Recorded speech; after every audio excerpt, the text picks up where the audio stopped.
Bonjour, bienvenue dans cette vidéo. Aujourd'hui je vais vous présenter, vous tester C'est un bien grand mot. Ça va être une vidéo un peu différente, il n'y aura pas de déballage, il n'y aura pas de...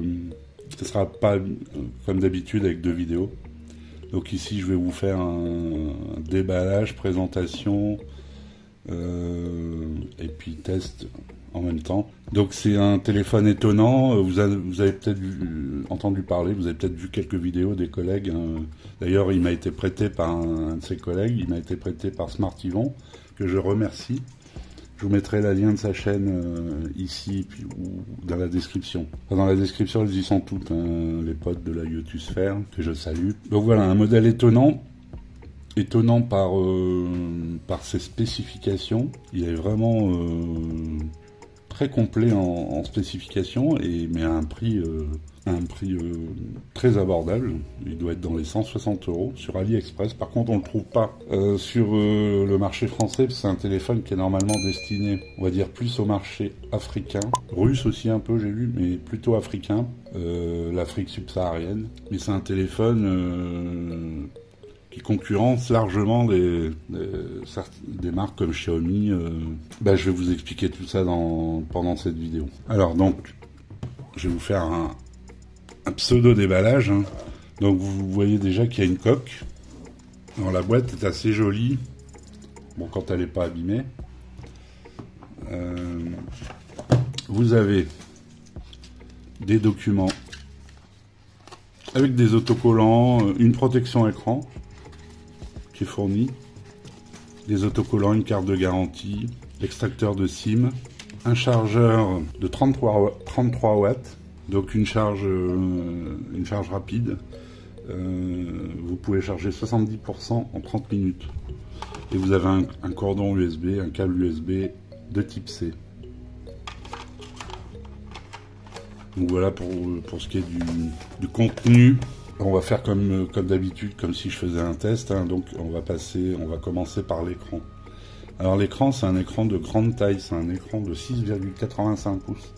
C'est un écran LCD IPS en Full HD+, en 29e, 2460 par 1080, 405 ppi de densité de pixels, une luminosité de 480 cd/m², et il a un rafraîchissement de 90 Hz. Donc voilà encore un point de positif sur ce modèle. Et si je vous le présente, c'est que c'est un modèle évidemment qui est compatible tous les réseaux français. Hein. B20, B28, en 4G en tout cas. Là d'ailleurs j'ai mis ma SIM pour tester, donc j'ai bien la 4G. Malheureusement, il y a quelques petits défauts comme ça qui apparaissent.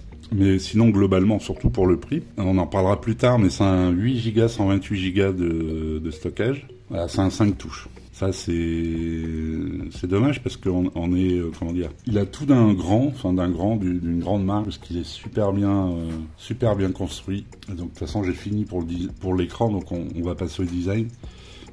Donc, c'est un téléphone qui est super bien construit, super bien fini. On est digne des... Moi, ça me fait penser un peu au Realme. Ça pourrait être très bien ce groupe qui est derrière, hein, d'ailleurs. Hein. C'est très bien construit, les matériaux sont de qualité. On a l'impression d'avoir un téléphone de grande marque. Et puis les spécifications, vous allez voir tout au long de cette vidéo, elles sont excellentes, quoi. Vous voyez le design. Bon, vous avez la jack. Bon, ça, je vais y venir au fur et à mesure. Le lecteur d'empreintes ici. Super rapide. La reconnaissance faciale, qui est également super rapide. Donc voilà, bon, il y a ce petit côté un peu pyramidal, c'est ce qu'ils mettent en avant hein, sur leur site. Voilà, un design un peu différent, avec cette double... Voilà, le design, on aime, on n'aime pas, ça c'est une question de goût, mais En tout cas, il est très bien construit, très bien fini. Et bon, moi, je suis toujours étonné par le prix de cet appareil. Donc, on va faire les spécifications, le software et le hardware. Alors, le software, donc ce téléphone tourne sous Android 10. Il a une surcouche qui s'appelle XOS, c'est la version 7. Vous voyez, 8 Go de RAM, 128 Go de stockage en UFS. Je vous parlerai des caméras après. Donc, Android 10, XOS 7. Vous avez le choix entre, comme ça, un peu style MIUI ou style avec un tiroir d'application. Moi, j'ai choisi comme ça. Bon, la ROM est... Rien à dire. Il y a plusieurs langues, dont le français. Hein. Donc, c'est vraiment un téléphone qui est complètement exploitable en France. Là, je vous montre un peu les menus. Hein. C'est simple, c'est fluide. À l'écran, je vous ai pas dit, mais parce qu'ils précisent pas sur les sites, mais je suis sûr qu'il y a une protection, un traitement sur la vitre, hein. Un Gorilla Glass. Alors je sais pas lequel c'est, ils précisent pas, mais il y en a un, ça c'est sûr, ça se sent, ça se voit, ça se sent. Depuis quelques jours que je m'amuse, enfin 2-3 jours que je joue avec, enfin que je joue. Donc que je l'ai en main, que je le teste, le système est fluide, ça fonctionne bien. Vous avez tout un tas d'applications, un peu comme chez Xiaomi,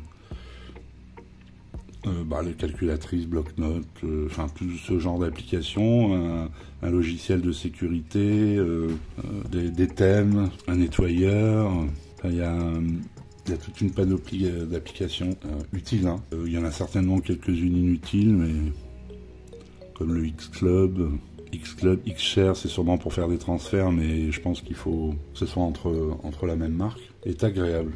Très agréable ce téléphone. Donc pour les spécifications, alors, je vous le disais tout à l'heure, on a 8 Go de RAM, 8 Go en LPDDR4X. On a 128 Go de stockage en UFS 2.1. Vous avez la possibilité de mettre une carte mémoire jusqu'à, je sais plus si c'était pas 2 Tera. Alors vous avez un slot, 2 SIM, une carte mémoire, je vous mettrai une photo en incrustation. Donc comme processeur, le SoC c'est un Mediatek, oui à ce prix là, oui, un Mediatek, mais c'est un bon Mediatek, le Helio G90T, qu'on a connu sur pas mal d'appareils, sur des Realme, le Realme 6 je crois, sur des Redmi Note 9, c'est le Note 9S si je dis pas de bêtises, qui a le Helio G90T. Très bien spéqué, score en tout de... Alors ça c'est la vitesse lecture-écriture en mémoire. Hein. Donc excellent score aussi. Voilà. Un score de 291 323 qui est excellent. C'est un téléphone qui vaut 160 € hein, sur AliExpress. J'ai vérifié juste avant de commencer la vidéo. Je crois que j'ai tout dit en hardware. Donc je vous ai dit Android 10, XOS V7. Alors il n'y a pas de NFC. Bon, je sais pas s'il y en a beaucoup qui l'utilisent. Bon, ça pourrait peut-être, comment dire, en perturber certains, mais il n'y a pas de NFC sur ce modèle. Par contre, la batterie, c'est une batterie de 4500 mAh. Donc une excellente batterie. Moi je l'utilise depuis, je sais plus, je l'ai depuis 2 jours je crois, ou 3, et je l'ai pas encore mis en charge. La batterie m'a l'air, enfin l'autonomie m'a l'air excellente. Pourtant j'ai configuré le téléphone, j'ai téléchargé toutes mes applis, etc. Et l'autonomie n'a pas, j'ai pas dû le charger encore. Donc ça me paraît être une excellente autonomie. Je peux pas vous en dire plus puisque c'est pas un test véritable, puisque je suis obligé de le renvoyer rapidement. On me l'a prêté. Donc voilà, on va passer à la connectivité de cet appareil. Donc je vous disais tout à l'heure, c'est un full réseau, c'est du Wi-Fi 5, du Bluetooth 5. Vous avez une prise jack. Vous avez la VoLTE, vous avez les appels Wi-Fi. Donc tout ce qu'on trouve sur un téléphone moderne, actuel, qu'on paye généralement aux alentours de 200 €. Vous avez tout, quoi. Alors en connectivité, donc je vous avais dit qu'il n'y avait pas de NFC. Je crois que je vous ai tout dit en connectivité.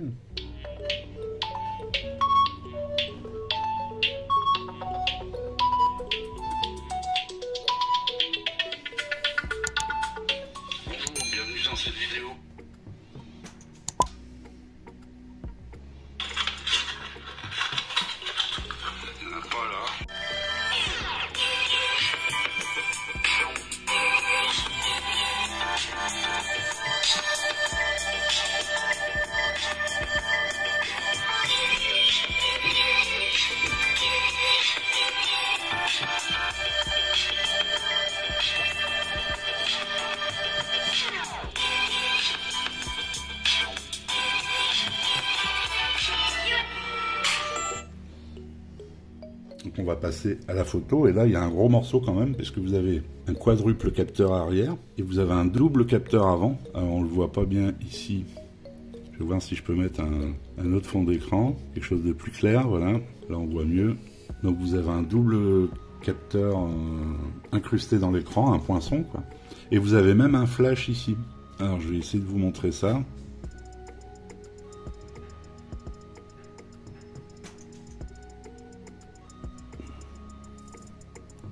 Voilà, vous avez un flash et vous avez un double capteur de 48 mégapixels plus 8 mégapixels. Donc vous avez un grand angle plus un ultra grand angle. Donc vous pouvez faire des photos de groupe par exemple en selfie, des selfies de groupe. Au niveau selfie, il est très bien équipé. Et à l'arrière, vous avez un capteur principal de 64 mégapixels, un ultra grand angle de 8 mégapixels, bokeh et macro de 2 mégapixels. Alors le 64 mégas, c'est le Sony IMX 686, pareil qu'on connaît bien, hein. Pour le logiciel photo, courte vidéo, iCam c'est photo en fait, et il va vous détecter le type de scène, un mode beauté, un mode bokeh et un mode nuit. Un mode super nuit ou nuit super, mais et qui est quand même bien efficace. Je vous mettrai des exemples. J'ai fait une vidéo hier soir, il faisait noir. Bon, il y avait un peu de lumière réverbère et compagnie. Et on va dire que ça augmente la luminosité. Enfin, j'ai trouvé que c'était assez efficace. Je vous mettrai à la suite des photos que j'ai prises et des vidéos. Ici, le logiciel photo. Ici, vous pouvez sélectionner le type de vidéo. Vous pouvez aller jusqu'à 4K en 30 fps. Ici, parce que j'en parle un moment plus loin dans une vidéo que j'ai tournée, c'est la stabilisation numérique. Vous verrez que j'ai fait une première vidéo, j'ai oublié de la mettre, enfin je l'ai pas mis, et j'ai fait une seconde vidéo où je l'ai mis. Bon, ça change complètement. Ici, c'est vous activez l'effet bokeh, un flou en arrière-plan. Ici, c'est un mode beauté. Bon, ici, vous avez les paramètres. Qualité vidéo. Voilà, comme je vous disais tout à l'heure. Ici, vous avez soit l'ultra grand angle, soit un zoom 2x. Donc après, en photo, vous pouvez choisir le mode de prévisualisation que vous voulez. Là, vous activez le mode 64 mégas. Donc ici, c'est là où vous sélectionnez le mode de prévisualisation. Voilà, là je suis en 29e. Ici, c'est les filtres. Ici, HDR, flash. Après, bon, le retardateur. Voilà, vous pouvez localiser vos photos, etc. Enfin, vous avez un tas de paramètres. La grille, le filigrane.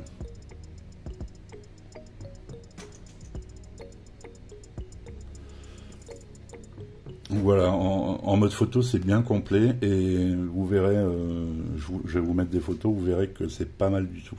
Donc on va se regarder ces photos et ces vidéos et on se retrouve ensuite.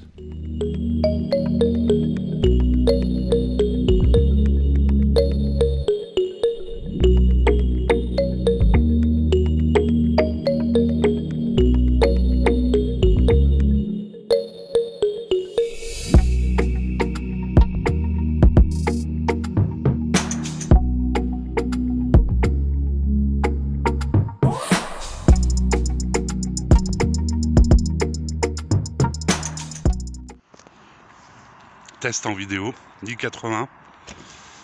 On va tester le focus.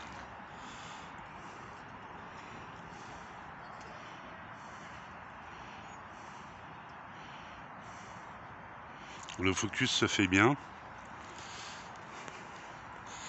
On va tester la stabilisation, je marche. Bon, sur l'écran, ça n'a pas l'air terrible. Ce serait dommage. Donc voilà, j'avais pas activé la stabilisation. On voit une nette différence. Donc je marche.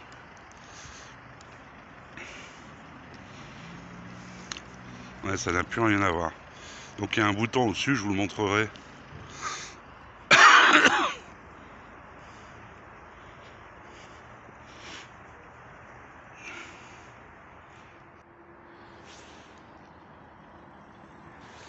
Marcher un peu pour voir si il y a un peu de stabilisation. Donc voilà, vous avez vu les photos, les vidéos. C'est très correct, largement, enfin très correct. C'est pour un appareil à ce prix-là, c'est largement suffisant. Et l'avant n'est pas oublié puisque vous avez quand même un capteur avant de 48 mégapixels. Donc, des deux côtés, vous serez satisfait. Donc c'est un téléphone, on va conclure, on va faire les plus, les moins. C'est un téléphone bon, qui a un grand écran, 6,88. Alors il fait, je ne vous ai pas parlé du poids ni de la dimension. Il fait 205 grammes, 9 mm d'épaisseur. En taille, il fait 168,7 de longueur et 76,1 de largeur. Donc c'est un beau bébé, mais ça va quoi. Il dépasse légèrement de la barre symbolique des 200 grammes, mais bon, vu l'écran. Mais c'est marrant, c'est que avant que je sache qu'il fasse 205 grammes, quand je l'avais en main, parce que je suis en train de tester le Redmi Note 9T 5G actuellement, j'avais l'impression qu'il était plus lourd. Et pourtant, le Redmi Note 9T, il fait 199, je crois, grammes. Donc, c'est bizarre, l'impression. Alors, est-ce que c'est parce que le poids est mieux réparti du fait qu'il est un peu plus grand en taille? Donc, c'est un téléphone on peut regarder, les bords sont très corrects, le menton est pas du tout énorme. Donc un bel écran, un rafraîchissement de 90 Hz, en photo, on vient de le voir, c'est complet. 8 Go de RAM, 128 Go de stockage. Enfin, c'est un téléphone qui est très intéressant, qui est joli. Il y a d'autres couleurs. Hein. Je vous mettrai les liens dans la description, les liens AliExpress. Donc c'est un téléphone, oui, qui a aiguisé ma curiosité hein, quand je l'ai vu chez les collègues. Donc je rappelle, Smartivon me l'a prêté, je vous mettrai sa chaîne, allez voir sa chaîne, il fait de la high-tech aussi, abonnez-vous. Donc, je voulais... il m'a proposé de le tester et j'étais curieux de le faire. Très bon téléphone. On concurrence les Redmi Note 9 largement. Là. Même sur certains points, on dépasse. Notamment le 9S, on va dire qu'on dépasse surtout au niveau de la photo à l'avant. Le rafraîchissement 90 Hz qu'on n'avait pas, je crois, sur le Note 9S. Ni même sur la gamme Redmi Note 9 d'ailleurs, je pense. Par contre, on l'avait sur le Realme 6, oui, que j'avais testé, on avait le 90 Hz. Il était un peu plus cher que ça. Hein. Avec un écran plus petit, le même processeur, le G90T. Donc voilà, un super téléphone. J'espère que j'ai rien oublié. Je vous mettrai une session jeu en incrustation, je vous mettrai une session du son en incrustation. Voilà, je crois que j'ai tout dit. Vous voyez que, bon, je vous ai dit, je suis en train de tester le Redmi Note 9T.